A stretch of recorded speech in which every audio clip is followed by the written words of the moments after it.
Hello students, today we are going to start Unit 3 Laws of Motion. In this unit, we will discuss about 3 laws of Newton. Newton के जो first law, second law and third law discuss करेंगे. उसके बाद जो motion से related जो भी terms होते हैं उनको समझेंगे और ये डिस्कस करेंगे कि जब भी किसी बॉडी में मोशन होता है तो न्यूटन्स के लॉ को किस तरह से अप्लाई करके हम अपनी प्रॉब्लम्स को सॉल्व करेंगे. तो ये सारी चीज़ें हम इस चैप्टर में देखेंगे. तो फर्स्ट न्यूटन का फर्स्ट लॉ क्या है. इससे पहले 10th क्लास में 9th क्लास में ये टॉपिक्स हमें डिस्कस किए हुए हैं, आप सब ने ये चीज़ें पढ़ी हुई हैं, तो हम बहुत डीप इनमें नहीं जाएंगे. जो आपका जो लॉ का स्टेटमेंट है हम बस वही डिस्कस करेंगे. न्यूटन का फर्स्ट लॉ कहता है every body continues to be in state of rest और in uniform motion in a straight line unless or until an external force applied on it.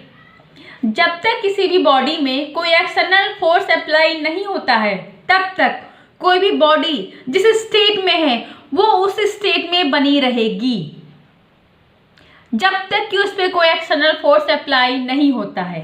For example ये pen है, आपको इस pen में movement कराना है, इसको स्टेट से मोशन में लाना है, स्टेट ऑफ रेस्ट से इसको स्टेट ऑफ मोशन में लाना है, तो उसके लिए आपको इसमें एक्सटर्नल फोर्स अप्लाई करना पड़ेगा. कोई ऑब्जेक्ट रेस्ट में है, रेस्ट से उसको मोशन में लाने के लिए आपको एक्सटर्नल फोर्स अप्लाई करना पड़ेगा. कोई ऑब्जेक्ट आपका मूव कर रहा है, मोशन में है, वो स्टेट ऑफ मोशन में है, उसको आपने रेस्ट में लाना है, तो उसको रेस्ट में लाने के लिए आपको एक्सटर्नल फोर्स अप्लाई करना होगा. जब तक एक्सटर्नल फोर्स अप्लाई नहीं होगा तब तक कोई भी ऑब्जेक्ट का स्टेट चेंज नहीं होता है. अगर आप किसी भी ऑब्जेक्ट का स्टेट चेंज करना चाहते हो तो उसके लिए ऑब्जेक्ट में एक्सटर्नल फोर्स अप्लाई होना ज़रूरी है. Without external force there will be no change in state of any object and this is first law of Newton. And इसे आपका लॉ ऑफ इनर्शिया भी कहते हैं. लॉ ऑफ इनर्शिया क्यों कहते हैं? जो ऑब्जेक्ट की ये जो ऑब्जेक्ट जिस स्टेट में है उस स्टेट में बना रहेगा. ऐसा क्यों होता है? कोई भी ऑब्जेक्ट जिस स्टेट में है उस स्टेट में बना रहता है. ऐसा क्यों होता है? That will be happen because of inertia of object. हर एक ऑब्जेक्ट का जिसका मास होता है उसकी एक इनहेरेंट प्रॉपर्टी होती है कि जब तक उस ऑब्जेक्ट का क्या होता है, एक इनर्शिया होता है. ठीक है, उस ऑब्जेक्ट की एक इनहेरेंट प्रॉपर्टी होती है कि वो अपने पोजीशन में, अपने स्टेट में होने वाले चेंज का अगेंस्ट वर्क करता है, होने वाले चेंज का विरोध करता है. It is inherent property of any object to resist any change in its state. कोई भी ऑब्जेक्ट है वो जिस भी स्टेट में है, जिस भी पोजीशन में है, वो अपने पोजीशन में, अपने स्टेट में होने वाले चेंज का विरोध करता है, उसको अपोज करता है, उसके अपोजिट वर्क करता है.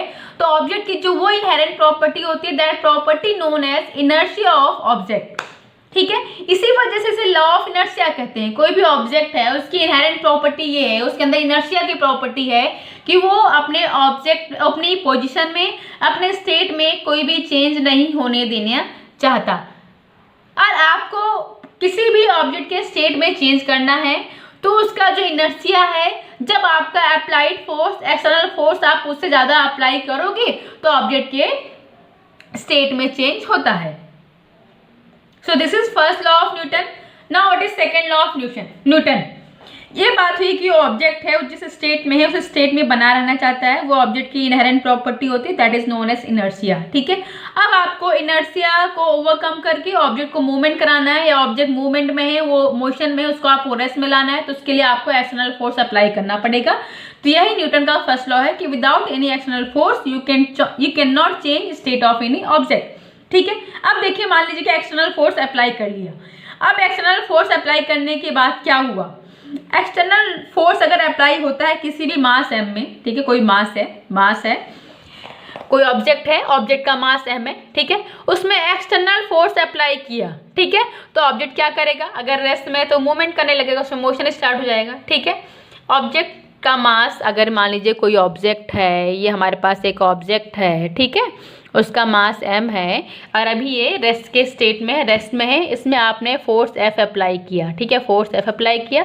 अब इसने ऑब्जेक्ट में मूवमेंट स्टार्ट हुआ और इसका वेलोसिटी हो गया v. ठीक है, ऑब्जेक्ट पहले मान लीजिए रेस्ट पे है, उसमें फोर्स अप्लाई किया तो ऑब्जेक्ट का रेस्ट से क्या हो जाएगा, वो मोशन स्टार्ट हो जाएगा। जब मोशन स्टार्ट होगा तो भाई मोशन स्टार्ट होने में डिस्प्लेसमेंट होगा, और जब डिस्प्लेसमेंट होता है तो क्या होता है, मतलब पर्टिकुलर वेलोसिटी या स्पीड के साथ ऑब्जेक्ट आगे मूव करेगा। जब ऑब्जेक्ट में मूवमेंट होगा, ऑब्जेक्ट की वेलोसिटी v है, तो जो product of mass and velocity of object का मास कितना है और ऑब्जेक्ट जब मूव करे तो उसकी वेलोसिटी कितनी है, product of mass and velocity known as linear momentum. तो एक नया टर्म आपको मिलता है लीनियर मोमेंटम। ठीक है, फोर्स F अप्लाई किया, मास m v वेलोसिटी के साथ मूव करा, अब इसका linear momentum P will be equal to mv। तो लीनियर मोमेंटम क्या हो जाएगा, P इक्वल टू mv। तो देखिए सेकेंड लॉ ऑफ इनर्शिया क्या कहता है, सेकेंड लॉ ऑफ न्यूटन क्या कहता है, according to Newton second law the rate of change of momentum of a body is proportional to the applied force. Rate of change of linear momentum, P is linear momentum। समझ में आ गया linear momentum क्या होता है, product of mass and velocity known as linear momentum। अब ये कह रही हैं, न्यूटन का सेकेंड लॉ कहता है कि rate of change of linear momentum will be proportional to applied force, कि जो ऑब्जेक्ट है मास m है, उसका वेलोसिटी v के साथ मूव कर रहा है, तो मोमेंटम में चेंज आएगा कि नहीं आएगा। भाई पहले इसकी वेलोसिटी 0 थी, पहले मान लीजिए वेलोसिटी v इक्वल टू 0 थी, या फिर मान लीजिए इनिशियल वेलोसिटी u थी। अब जब आपने फोर्स अप्लाई किया उसकी वेलोसिटी v हो गई है, या मान लीजिए कि v से बाद में v इक्वल टू 0 हो जाए, और मोशन में है तो पहले वेलोसिटी v है, और जब ऑब्जेक्ट रेस्ट में आएगा तो उसकी वेलोसिटी 0 हो गया। तो जब वेलोसिटी में चेंज आएगा तो ऑटोमेटिक मोमेंटम में भी चेंज आएगा कि नहीं आएगा, p इक्वल टू mv है। मान लीजिए ऑब्जेक्ट का मास तो कांस्टेंट है, लेकिन जब ऑब्जेक्ट में फोर्स अप्लाई करोगे तो वेलोसिटी में तो चेंज आएगा ना, और जब वेलोसिटी में चेंज आएगा तो मतलब मोमेंटम में चेंज आएगा, लीनियर मोमेंटम में चेंज आएगा। तो यही कहते हैं कि फोर्स अप्लाई करने पे क्या होता है, वेलोसिटी में चेंज आएगा, और जब वेलोसिटी में चेंज आएगा तो ऑटोमेटिक मोमेंटम में चेंज आएगा। तो मतलब F और P भी क्या आपस में रिलेटेड है कि rate of change of linear momentum, कि मोमेंटम कितना चेंज हो रहा है वो किस पे डिपेंड करेगा, मोमेंटम का जो चेंज होगा डिपेंड करेगा कि फोर्स कितना अप्लाई हो रहा है।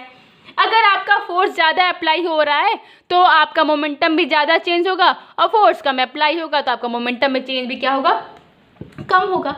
So it is Newton second law, rate of change of linear momentum. Rate of change of linear momentum मतलब लीनियर मोमेंटम P में टाइम के साथ किस तरह का चेंज हो रहा है, कितना चेंज हो रहा है, तो that is dp by dt। dp by dt means rate of change of linear momentum with respect to time. So this dp by dt will be directly proportional to applied force F. Understood? तो इसको आप लिख सकते हो F is proportional to dp by dt. If dp by dt is proportional to F means F is proportional to dp by dt. आज जब आप proportionality के साइन हटाते हैं तो एक कांस्टेंट k यूज करेंगे, और यहाँ पे कांस्टेंट k की वैल्यू क्या है, 1 है। Now we will put the value of, ये आपका न्यूटन का सेकेंड लॉ है। ठीक है, अब सेकेंड लॉ में जो dp बाई dt है इसमें हम p की वैल्यू पुट करेंगे, p equal to mv, linear momentum equal to mass into velocity. और जब आप p की वैल्यू पुट करेंगे mv, देन दिस वैल्यू, देखिए यहाँ पे m इज कांस्टेंट। तो आप जब किसी भी चीज़ का डिफ्रेंसिएशन करते हो, जो वेरिएबल्स हैं, तो जो कांस्टेंट वेरिएबल है वो बाहर आ जाएगा, उसका डिफ्रेंसिएशन नहीं होगा। तो इसका ये कंडीशन है कि m शुड बी कांस्टेंट। ठीक है, m कांस्टेंट होगा तो आप m बाहर आ गया, देन यहाँ पे आपका डेरिवेशन डिफ्रेंसिएशन किसका होगा, सिर्फ और सिर्फ dv बाई dt का होगा, v का होगा। Then dv by dt, dv by means rate of change of velocity with respect to time, this value known as acceleration a। आपका dv by dt equal to क्या होता है, acceleration a होता है। तो यहाँ पे dv by dt की जगह पे a पुट कर दिया, then f is equal to ma। अब v क्या है, डिस्प्लेसमेंट क्या है, एक्सेलरेशन क्या है, अब ये सब चीज़ें हम इस चैप्टर में डिस्कस नहीं करेंगे। इससे पहले जो सेकेंड यूनिट था उसमें हमने सारे टॉपिक डिस्कस करे हैं। यहाँ पे बस उससे थोड़ा आगे एक स्टेप बढ़ के हम न्यूटन्स के लॉ पढ़ रहे हैं कि जब मोशन होता है तो आपने इससे पहले यूनिट में पढ़ा था, डिस्प्लेसमेंट होता है, वेलोसिटी होता है, एक्सेलरेशन होता है। ठीक है, अब उसको लेकर मोशन से रिलेटेड न्यूटन के 3 लॉ क्या थे। पहली बात कि ऑब्जेक्ट में अगर कोई भी स्टेट है, जिस स्टेट में ऑब्जेक्ट उस स्टेट में बना रहेगा जब तक इसमें कोई एक्सटर्नल फोर्स अप्लाई ना हो, तो ये न्यूटन का फर्स्ट लॉ है। सेकेंड लॉ ये कहता है कि हाँ ठीक है, अभी एक्सटर्नल फोर्स अप्लाई करना पड़ेगा अगर आपको मोशन स्टेट में चेंज चाहिए। ठीक है ना, आज जब स्टेट में चेंज होगा तो स्टेट में चेंज करने के लिए फोर्स अप्लाई होगा, और स्टेट में चेंज होगा तो फिर वहाँ पे क्या होगा, मोमेंटम में चेंज होगा ना। मोमेंटम में चेंज होगा। क्यों? क्योंकि मास तो मान लीजिए सेम है, वेलोसिटी चेंज होगा, जब वेलोसिटी चेंज होगा तो मोमेंटम चेंज होगा, और जो लीनियर मोमेंटम में जो चेंज होगा that will be directly proportional to f. और यहाँ से हमें फॉर्मूला आ गया f equal to m a, means force f equal to mass into acceleration a. Now what is Newton's third law? According to Newton's third law, for every action there will be an equal and opposite reaction. Means दो object हैं, जब भी motion होता है, ठीक है, तो जब मोशन होता है तो कोई भी अगर एक्शन होता है तो उसका एक रिएक्शन फोर्स भी अप्लाई होता है। फॉर एग्जाम्पल, कोई भी बुक किसी टेबल पर रखी हुई है, ठीक है, अगर कोई बुक किसी टेबल पर रखी है तो बुक का वेट डाउनवर्ड डायरेक्शन में वर्क करता है, तो उस वेट का भी एक रिएक्शन फोर्स अपवर्ड डायरेक्शन में इक्वल एंड अपोजिट वर्क करता है। कोई भी चीज़ अगर इक्विलिब्रियम में है तो उसमें मतलब जो नेट फोर्स है 0 है, there will be number of forces, ठीक है, नंबर ऑफ फोर्सेस होते हैं, बट कोई अगर ऑब्जेक्ट रेस्ट में है तो मतलब नेट फोर्स 0 है। और हर एक फोर्स के लिए for every action there will be an equal and opposite reaction. ये तो हमारी नॉर्मल लाइफ का भी है कि हर एक एक्शन के लिए कोई ना कोई रिएक्शन इक्वल एंड अपोजिट होता ही है। फॉर एग्जाम्पल, अगर आप किसी को थप्पड़ मारते हो तो जब थप्पड़ मारते हो ना तो जिसको मार रहे सिर्फ उसी को नहीं लगता है, जिस हाथ से थप्पड़ लगता है उसमें भी आपको एनर्जी फील होती है, उसमें भी आपको फील होता है कि हाँ किसी को थप्पड़ मारा है, उसमें भी चोट लगती है, हाथ दर्द करता है जो थप्पड़ मारता है उसका भी, ठीक है ना। तो for every action there will be an equal and opposite reaction. तो this is third law of Newton. And ये देखिए, अगर दो ऑब्जेक्ट है, पर यहाँ पे दो ऑब्जेक्ट है, मान लीजिए फर्स्ट ऑब्जेक्ट है, सेकंड ऑब्जेक्ट है, ठीक है, एंड फर्स्ट ऑब्जेक्ट दोनों अगर आपस में कोलाइड करते हैं, अगर ये दोनों ऑब्जेक्ट एक दूसरे क्या करें, से कोलाइड करें, आपस में ये किसी पॉइंट पर कोलाइड करते हैं, और आपका जो F12 is the force on first object due to second object.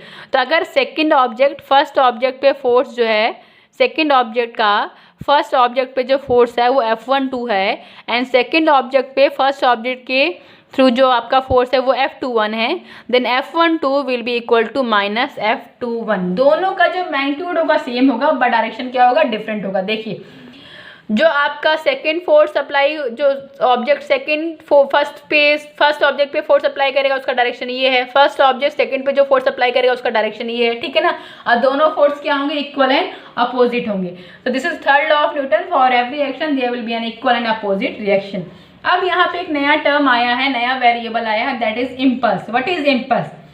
कोई ऑब्जेक्ट है, ये सबका एक सीक्वेंस है, ऐसा नहीं कि कैसे भी किसी भी तरीके से बीच में लाके कुछ भी टर्म यूज कर दिया, नहीं। पहले मास m का ऑब्जेक्ट है, ऑब्जेक्ट में अगर ऑब्जेक्ट का स्टेट चेंज करना है तो आपको एक्सटर्नल फोर्स अप्लाई करना पड़ेगा। Without external force there will be no change in state of object. This is Newton's first law, ठीक है। सेकेंड लॉ ये कहता है, मान लीजिए कि m मास का ऑब्जेक्ट है और उसका वेलोसिटी, उसको अगर स्टेट में चेंज करने के लिए आपने एक्सटर्नल फोर्स अप्लाई किया, जब एक्सटर्नल फोर्स अप्लाई करते हो तो ऑब्जेक्ट की वेलोसिटी में चेंज आता है, और जब वेलोसिटी में चेंज आएगा तो मास into velocity that is linear momentum, तो मतलब ऑब्जेक्ट के मोमेंटम में चेंज आता है। तो फोर्स एफ अप्लाई करने पे ऑब्जेक्ट के मोमेंटम में चेंज आता है, तो जो मोमेंटम में चेंज होता है that change in momentum, change in linear momentum will be directly proportional to applied force f, ठीक है। अब फोर्स एफ अप्लाई हुआ, लीनियर मोमेंटम में चेंज आया, ये हो गया, और that f will be equal to object में एक्सेलरेशन होता है, तो that force f will be equal to mass into acceleration. And third ये कहता है कि अगर आपने फोर्स अप्लाई किया है और आपने कुछ एक्शन किया है तो बदले में आप पर उसका एक रिएक्शन फोर्स भी अप्लाई होगा। This is Newton's third law. And next variable is impulse. What is impulse?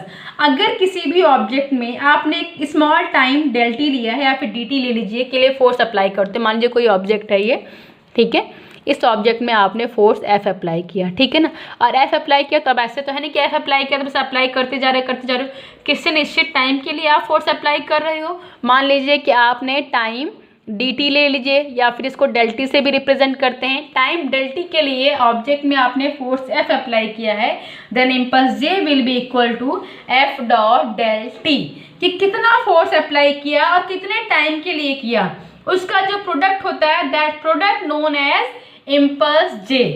Understood? ये नया वेरिएबल है, फर्स्ट टाइम। लीनियर मोमेंटम आपने पहले भी पढ़ा हुआ है, फोर्स आपको पता है क्या होता है, एक्सेलरेशन पता है, वेलोसिटी पता है क्या होता है। ये नया वेरिएबल आपके पास है इम्पल्स। तो इम्पल्स क्या होता है कि कितना फोर्स कितने टाइम के लिए अप्लाई हुआ है, the product of force with the time of applied force, this product known as impulse J. इसे जे से इंडिकेट करते हैं और इस क्वांटिटी को F dot del T known as impulse J. अब देखिए F dot del T is equal to J, तो यहाँ से आपका आएगा कि this impulse J will be equal to the change in momentum. ये चेंज इन मोमेंटम के इक्वल आएगा। कैसे आएगा अभी हम उसे देखते हैं। तो ये जो आपका थ्योरम आएगा, this is impulse momentum theorem. Impulse और मोमेंटम में, इम्पल्स और लीनियर मोमेंटम में आपका एक रिलेशन होता है, और जब उस रिलेशन को डिराइव करेंगे वही आपका इम्पल्स मोमेंटम थ्योरम होता है। कैसे डिराइव करेंगे देखिए, आपका फॉर्मूला होता है J equal to f dot del T and f is equal to m ए होता है कि नहीं होता है, एफ इक्वल टू एम ए होता है एंड ए इक्वल टू होता है del we by del t. तो यहाँ पे ए के प्लेस से पुट कर दिया del we by del T, then J will be equal to M del we by del T और मल्टीप्लिकेशन है फिर डेल टी। अभी देखिए del T and del T cancel हो जाएगा, then J will be equal to M del V, M del V, M V is equal to linear momentum होता है, M del V मतलब that will be equal to del P, change in momentum. Del V means V2 minus V1. Then mv2 minus mv1 that will be equal to p2 minus p1 and that value will be equal to del p. p2 minus p1 मतलब final momentum minus initial momentum and that will be equal to change in momentum. It means impulse J will be equal to the change in momentum and this is known as impulse momentum theorem. Now we will discuss law of conservation of momentum.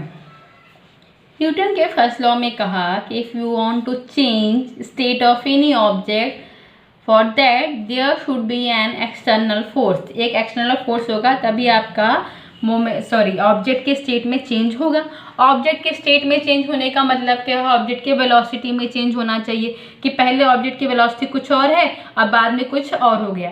मान लीजिए अगर rest पे था तो velocity 0 था, motion में आ गया तो उसकी वेलोसिटी कोई वैल्यू हो जाएगी, या फिर मोशन में तो वेलोसिटी की एक पर्टिकुलर वैल्यू है और जब रेस्ट में आ गया, मोशन से रेस्ट पे आएगा तो उसकी वेलोसिटी 0 हो जाएगी। Means there will be change in velocity, ठीक है। और उसके लिए क्या होना चाहिए, वेलोसिटी में चेंज होने के लिए एक्सटर्नल फोर्स अप्लाई करना जरूरी है, ठीक है। And law of conservation of momentum ये कहता है if external force will be equal to 0। देखिए ये आपका जो न्यूटन का फर्स्ट लॉ है एक तरीके से उसका प्रूविंग हो जाएगा। Even external force will be equal to 0। अगर कहा न्यूटन के फर्स्ट लॉ में उन्होंने कहा कि एक्सटर्नल फोर्स अप्लाई करना ज़रूरी है ऑब्जेक्ट के स्टेट में चेंज होने के लिए, तो आप ये देखिए कि अगर एक्सटर्नल फोर्स 0 हो जाए, मान लीजिए अगर एक्सटर्नल फोर्स नहीं है तो फिर ऑब्जेक्ट के स्टेट में चेंज नहीं हो रहा है। क्यों नहीं हो रहा है, देखिए कैसे नहीं हो रहा है। When F external will be equal to 0, then F external means F is equal to क्या होता है, एम ए होता है, then product of mass into acceleration will be 0, ठीक है। अब देखिए एम तो इक्वल टू 0 नहीं हो सकता है, एम 0 क्यों नहीं हो सकता, भाई ऑब्जेक्ट का मास ही नहीं है, तो फिर आप किसके बारे में डिस्कस कर रहे हो। आप जिस फिजिकल क्वांटिटी के बारे में डिस्कस करो, जिस ऑब्जेक्ट के बारे में डिस्कस करो, तो कुछ ना कुछ मास तो होगा ही ना। तो उसका मास तो 0 ऑब्वियसली नहीं है, तो मतलब उसका एक्सीलरेशन ए इक्वल टू 0 होगा। मास 0 नहीं है, लेकिन अगर एम ए इक्वल टू 0 है और एम की वैल्यू 0 नहीं, तो इसका मतलब क्या ए की वैल्यू 0 है। एंड ए इक्वल टू क्या होता है, D V by D T. Acceleration equal to क्या होता है, rate of change of velocity with respect to time. If M is equal to not 0, then a will be equal to 0. It means dv by dt will be equal to 0. dv by dt equal to 0, it means v equal to constant. क्यों, ये आपका mathematics में differentiation का formula होता है कि constant value का जो डिफ्रेंसिएशन होता है वो क्या होता है, 0 होता है। It means v is equal to constant. And if v is equal to constant means v equal to constant means क्या हो गया, आपके वेलोसिटी में चेंज नहीं हो रहा। अब वेलोसिटी में चेंज नहीं हो रहा था, इसका मतलब ऑब्जेक्ट के स्टेट में चेंज नहीं हो रहा है। तो ये आपका न्यूटन के फर्स्ट लॉ का प्रूविंग है कि व्हेन एक्सटर्नल, न्यूटन का फर्स्ट लॉ क्या कहता है, without any external force there will be no change in state of any object. तो देखिए when there will be no external force means F will be equal to 0, then finally हमें क्या मिल रहा है, V is equal to constant, and V equal to constant होने का meaning यही है कि ऑब्जेक्ट के स्टेट में चेंज नहीं हो रहा है। अब देखिए law of conservation of linear momentum कैसे निकलेगा। व्हेन F मींस आपका मोमेंटम क्या होता है, कांस्टेंट होता है, कंजर्व्ड होता है। देखिए when external force will be equal to 0, external force will be equal to 0, तो आपको पता है न्यूटन के सेकेंड लॉ से हमें क्या मिला था, F is equal to D P by D T हमारा फॉर्मूला आया था, F equal to D P by D T. If F is equal to 0 it means D P by D T is equal to 0। और same जो logic यहाँ पे लगाया, same formula concept यहीं पे अप्लाई होगा कि कांस्टेंट वैल्यू का ही डिफरेंशिएशन 0 होता है, it means P is equal to constant. Mathematics में आपने फॉर्मूले पढ़े होंगे, मैथमेटिक्स का फॉर्मूला है डिफरेंशिएशन का, डिफरेंशिएशन इंटीग्रेशन के फॉर्मूले आपको याद होने चाहिए, उनका बहुत जगह फिजिक्स में यूज है, तो हम फॉर्मूले पे डिस्कस नहीं करेंगे क्योंकि वो हमारा क्राइटेरिया नहीं है, वो आपको मैथमेटिक्स में पढ़ना है। यहाँ पे हमने फॉर्मूला अप्लाई किया है कि आपका एक कांस्टेंट वैल्यू का ही डिफरेंशिएशन 0 होगा, it means P is equal to constant. तो देखिए P is equal to constant है तो मतलब P इक्वल टू mv होता, तो वहाँ से V इक्वल टू कांस्टेंट आ जाएगा, तो सेम चीज़ है। लेकिन conservation of linear momentum means momentum will be conserve, momentum will be constant when there will be no external force. जब एक्सटर्नल फोर्स अप्लाई नहीं होगा, वेलोसिटी में भी चेंज नहीं होगा, वेलोसिटी कांस्टेंट होगा, और जब वेलोसिटी कांस्टेंट होगा तो ऑटोमेटिक आपका मोमेंटम क्या होगा, कांस्टेंट होगा। So it was law of conservation of linear momentum. In next video we will discuss about free body diagram, and इसी पे फ्री बॉडी डायग्राम की हेल्प से कैसे हम न्यूटन के लॉज को अप्लाई करके प्रॉब्लम्स को सॉल्व करेंगे, ये डिस्कस करेंगे। Thank you.